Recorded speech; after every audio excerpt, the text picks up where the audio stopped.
Bonjour et bienvenue dans une nouvelle vidéo. C'est la deuxième fois que je tourne cette vidéo, j'espère qu'il ne va pas y avoir de problème. J'avais tourné cette vidéo il y a quelques jours, une semaine. Je vais pour clôturer la vidéo. La caméra se coupe parce que j'avais plus de place sur la carte et puis je supprime la vidéo que je venais de faire. Voilà, bon c'est pas grave. On retourne la vidéo, j'étais pas forcément super satisfaite donc c'est peut-être le destin et le destin m'a dit de retourner cette vidéo. Il y a quelques semaines je vous ai fait un petit sondage sur Instagram. Si vous me suivez pas sur Instagram, le lien est dans la barre d'infos. Et sur ce petit sondage, je vous disais que j'avais vu la vidéo de Marie, donc Enjoy Phoenix, qui avait publié une vidéo sur comment elle avait appris à parler anglais. Je vous avais posé la question, si ça vous intéressait, que je vous partage mon expérience et comment j'ai appris l'anglais, où est-ce que je suis partie, tout ça, comment j'ai fait pour devenir bilingue. Je mets des petits crochets parce que bon, je suis pas totalement... Je veux pas dire que je suis bilingue parce que c'est pas ma langue maternelle, tout ça, mais bon, je suis quasiment bilingue en anglais. Et c'était, oui, à 80%, un peu plus de 80%. Donc du coup, je me retrouve à faire cette vidéo devant vous. Donc si ça vous intéresse de savoir comment j'ai appris l'anglais, peut-être que ça peut vous donner des petits tips, comme on dit, des petites idées pour vous lancer dans l'apprentissage, et bien restez avec moi. Alors ce qu'il faut savoir un petit peu sur moi, tout d'abord c'est que j'ai toujours aimé la langue anglaise, j'ai toujours aimé l'anglais. J'ai toujours aimé parler l'anglais, j'ai toujours aimé beaucoup cette langue et j'ai cherché à l'apprendre déjà parce que si on n'aime pas une langue, pour pouvoir l'apprendre ça risque d'être compliqué. Et ensuite il faut savoir que j'ai vécu au Liban, je crois que j'en ai jamais parlé sur la chaîne, mais j'ai vécu au Liban pendant 3 ans, donc j'ai passé toute ma maternelle au Liban et là-bas j'ai appris à parler, écrire et lire français et arabe. Et je pense que le fait d'avoir appris l'arabe aussi jeune, et je pense que mon cerveau a pas mal travaillé. Je ne le parle plus, c'est pas la peine de me demander de faire des vidéos en arabe et tout. Je ne parle plus du tout arabe parce que quand je suis revenue en France, eh bien mes parents ne parlaient pas arabe et du coup on n'a jamais j'ai jamais continué à pratiquer, donc j'ai tout oublié. Mais je pense que mon cerveau du coup avait appris une autre langue, ce qui fait que ça m'a aidé à apprendre l'anglais plus tard. Bon, l'espagnol il veut pas, l'espagnol il veut pas, même si je pourrais un petit peu parler espagnol, si je me retrouve au milieu d'espagnol, je pourrais faire quelques mots mais rien à voir par rapport à l'anglais. Bon, désolée si le cadre a changé mais j'ai dû faire un petit truc. Bon, où est-ce que j'en étais? Que oui, du coup, j'étais partie vivre au Liban. Donc je pense que mon cerveau a plutôt bien assimilé l'anglais parce que j'ai commencé l'anglais, alors pas mes souvenirs au Liban, mais en France, dans l'école primaire dans laquelle je suis revenue, donc je suis rentrée en CP en France, à Nantes. Et il y avait des cours d'anglais, je m'en souviens très vaguement, mais il y avait quelques cours d'anglais. Je me souviens de la tête du prof en plus, je sais pas pourquoi, cette tête m'a marqué, mais j'ai toujours sa tête dans mon esprit. Donc on avait anglais, après j'ai changé d'école primaire, en CE2. Voilà, sachant que quand on est revenu du Liban, c'était par rapport au boulot de mon père qu'on est parti au Liban. On a failli repartir aux Émirats Arabes Unis. Il a failli partir travailler là-bas, ce qui fait qu'il a pris des cours intensifs d'anglais et finalement on n'est jamais parti et il a gardé quand même ce bon niveau d'anglais qu'il avait appris pendant ses cours intensifs. Donc ça arrivait des fois que mon père il me parle en anglais, tout ça. Ça arrive encore un peu maintenant des fois qu'il me sorte des phrases en anglais comme ça.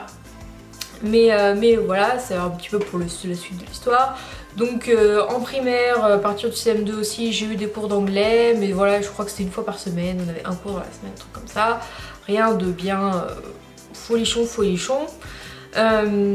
Mon père, du coup, avec son boulot, a eu il a eu une correspondante. Donc du coup, elle est venue une fois en France, tout ça. Je me souviens qu'on avait parlé un petit peu.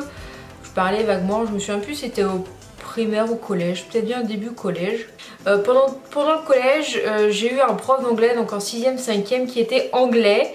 Et je pense que ça m'a pas mal aidé. Les profs qui sont étrangers, en fait, ça aide énormément. Ils sont toujours un petit peu mieux, désolée, que les profs français de souche.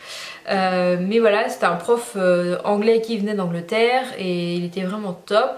Après, pour le reste du lycée, j'ai pas eu forcément des profs d'anglais terribles, hein, c'est pas avec eux que j'ai appris. Mais j'ai eu une correspondante comme ça que mon père m'avait trouvée parce qu'il avait une collègue qui venait d'Angleterre, enfin, qui était anglaise, et du coup sa sœur avait une fille qui avait mon âge, enfin, un truc comme ça, du coup on avait un peu correspondu. J'utilisais aussi beaucoup le site Penpal, qui doit plus exister, mais c'était pas mal comme site. Et en troisième, j'ai avec mon collège, on pouvait avoir un correspondant anglais. Donc en fait c'était en quatrième, mais mes parents n'avaient pas voulu et j'avais réussi à les convaincre en troisième parce que je voulais absolument avoir un correspondant parce que j'adorais l'anglais, je voulais trop parler anglais. En fait ça consistait à recevoir donc la personne en France au mois d'octobre et moi j'avais été au mois d'avril. Donc c'était des collégiens aussi. Donc elle était venue, elle s'appelait Danielle, elle était venue, on avait passé un bon moment, elle était un petit peu bizarre parce qu'elle mangeait rien. Ma mère avait du mal à lui faire manger quelque chose. Et moi j'ai été du coup au mois d'avril et bon, c'est pas mal pour parler anglais, tout ça. On n'a pas beaucoup continué à se parler après, je sais même pas si on a continué à correspondre ou pas, je ne sais pas. Mais du coup c'est la première fois que j'allais en Angleterre et c'était plutôt sympa. Je crois que c'était pas loin de Birmingham si je me souviens bien. Si, c'était à Stourbridge. C'était à Stourbridge. Très sympa, je me souviens, la petite ville était très sympa. Donc ça c'était en troisième. Et je me souviens c'était en seconde ou en première, il y avait un autre, ça devait être en seconde, il y avait un autre système d'échange mais c'était avec les États-Unis. Là ça coûtait vachement plus cher donc de toute façon je crois que j'avais même pas demandé à mes parents. Mais l'année où j'ai le plus appris anglais, c'est entre ma première et ma terminale. Parce que ma mère m'a envoyée à Boston parce qu'elle a une amie d'enfance dont les parents était prof de français aux États-Unis. Du coup elle a toujours vécu aux États-Unis, elle vit toujours aux États-Unis. Et donc elle vit à Boston. Et ma mère a voulu m'envoyer un mois à Boston dans sa famille pour que je puisse parler anglais, pour que j'apprenne à parler anglais. Sauf que elle, dans sa famille, elle essaye de parler français parce que ses enfants, bon, bah, ils sont dans la culture américaine, ils parlent anglais tout le temps et elle force le français chez eux quoi. Donc elle avait dit à ma mère, ça sert à rien que Caroline vienne chez nous parce qu'on essaye de parler français. Mais du coup elle avait parlé je crois à son book club et il y avait quelqu'un qui était intéressé pour m'accueillir pendant un mois. Donc voilà, les Américains sont très sympathiques. Donc je suis partie un mois dans une famille que je ne connaissais pas du tout, on avait correspondu un petit peu et c'est franchement la meilleure solution pour apprendre l'anglais. J'étais dans une famille qui ne parlait pas un mot de français, il fallait forcément que je parle anglais pour me faire comprendre, pour qu'on puisse communiquer. Enfin c'est là où j'ai le plus appris, c'est là où j'ai le plus parlé anglais. En plus ils étaient super sympas, j'ai été nourrie, logée, on a été au camping, enfin on a fait pas mal de choses sympathiques pendant un mois, c'est juste mon plan le mois d'août si je me souviens bien. Et j'étais un peu comme la quatrième enfant parce qu'ils avaient déjà 3 enfants. Ils m'avaient laissé une chambre, ils étaient en train de faire un agrandissement de la maison, le père était auto-entrepreneur, il construisait en fait des maisons, donc du coup il s'occupait de l'agrandissement de la maison pendant qu'il allait sur d'autres chantiers. Et la mère, elle était infirmière, mais je crois qu'elle était infirmière ou dans le domaine pédiatrie, ce genre de choses. Donc elle travaillait souvent de nuit, donc le matin elle dormait et moi j'essayais de m'occuper des enfants, mais même si là-bas ils sont super indépendants, c'était surtout de la petite dernière que je m'occupais qui avait... elle avait quel âge à l'époque? 4 ans 3 ans 4 ans, un truc comme ça. Et ouais, là-bas ils sont super indépendants. J'étais assez proche de la plus grande qui avait 8-9 ans il me semble. Je crois que c'était 8 ans, 8-9 ans, 6 ans et 4-5 ans je crois qu'ils avaient à l'époque où j'y étais. Moi j'avais 15-16 ans, non j'avais 16 ans parce que j'ai eu 17 ans avant, bah, j'avais 16 ans. Donc voilà, j'ai passé un super été, en plus il faisait super chaud là-bas donc et c'est vraiment là où j'ai le plus appris. Franchement si vous avez l'opportunité de partir comme ça dans une famille pour faire jeune fille au père ou quoi que ce soit, ou aller au lycée, il y a pas mal de programmes qui vous font passer une année de lycée et vous êtes dans une famille d'accueil et tout, bah foncez, je pense que c'est là où vous allez le plus apprendre, clairement. Donc ensuite je suis revenue en France, j'ai passé mon bac, j'ai pas eu une note terrible, je crois que j'ai eu 11 sur 20 au bac. En plus de toute façon les cours au lycée c'était vraiment de la merde, faut le dire. Ensuite j'ai fait une année de médecine où j'ai pas fait d'anglais du tout et je suis rentrée à l'IUT à La Roche-sur-Yon où il y avait une super prof d'anglais qui était canadienne. Elle venait du Canada et pas le droit de parler français pendant les cours, sinon on avait une medal, qu'elle appelait ça, la médaille qui était pas médaille, et ça nous donnait des devoirs à faire en plus. Je crois que j'ai eu une ou deux fois. Non, je crois que je l'ai une seule fois, je crois. Enfin bon, en 2 ans, je l'ai quasiment pas eu. Il y avait des élèves qui étaient avec moi qui ne l'aimaient pas trop, mais ils ont progressé en 2 ans, un truc de fou, parce que ne pas parler français pendant ces cours, ça fait progresser. On a appris énormément de vocabulaire par rapport au domaine de l'environnement, par rapport dans les domaines dans lesquels on a l'air d'en avoir besoin, et je la remercie parce que du coup, c'est vrai que c'est super facile après de pouvoir parler du domaine de l'environnement avec les termes qu'on connaît, quoi. Donc voilà, après je suis partie 1 an en Irlande du Nord en Erasmus. Donc j'ai passé 1 an dans une fac irlandaise, donc c'était l'University of Ulster qui est à Coleraine, au nord de l'Irlande du Nord. Et j'ai fait les cours en anglais, on faisait nos présentations orales en anglais, on avait des examens en anglais, enfin voilà, tout était en anglais évidemment, parce que là-bas ils parlent pas français non plus. Et franchement, je me suis même mieux débrouillée là-bas qu'en France au niveau des cours. Mais non, franchement, ça s'est super bien passé. Tout le monde nous avait félicité sur notre anglais. Nos trucs étaient... On avait fait un exposé une fois sur un article, je crois. Et il y en avait des élèves qui étaient irlandais, hein, qui nous avaient dit mais votre truc, il était mieux que le nôtre. Donc c'était vraiment sympa. On était entouré d'étrangers, il y avait quand même pas mal de Français.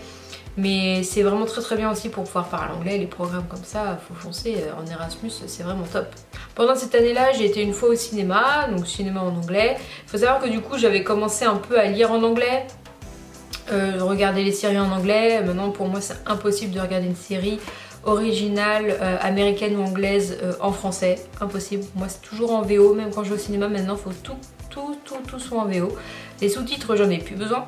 J'ai commencé à lire, je crois, en Irlande du Nord, donc ce genre de bouquin, hein. Voilà, ça c'est mon auteur préféré, Kate Clark, qui est anglaise, que j'ai rencontrée même, au Salon du Livre de Montreuil en 2014, je crois.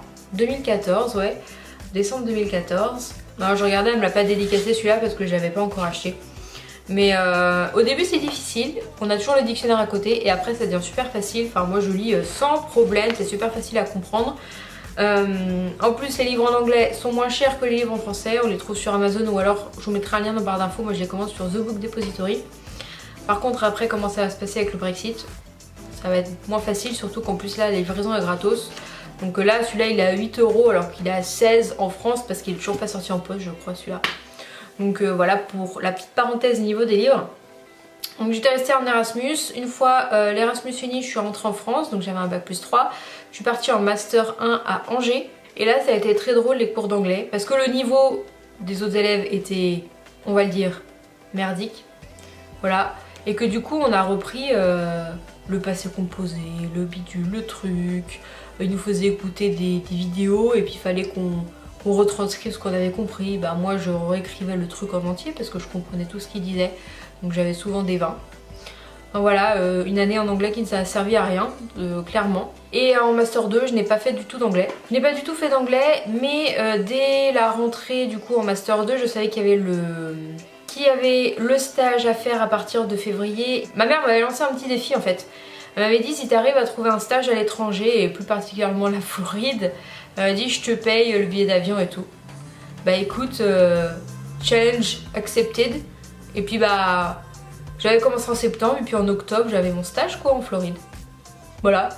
J'ai démarché toute seule, j'ai envoyé des CV, tout ça, et puis j'ai relancé et j'ai eu un Skype et puis on m'a dit après ok, ce qu'il faut qu'on te paye, c'est la France qui te paye. Je dis bah non, c'est pas la France qui me paye, il faut que je sois rémunérée, surtout que là j'allais dans un pays étranger, fallait bien que je me loge, que je me nourrisse.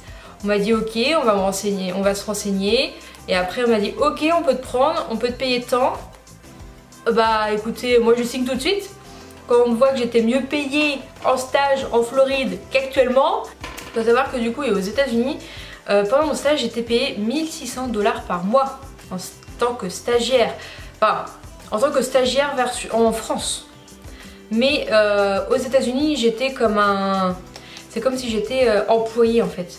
Pour eux j'étais employée et en France j'étais en stage où j'étais aux États-Unis tout simplement, donc j'étais payée aux États-Unis comme si je faisais un job tout simplement.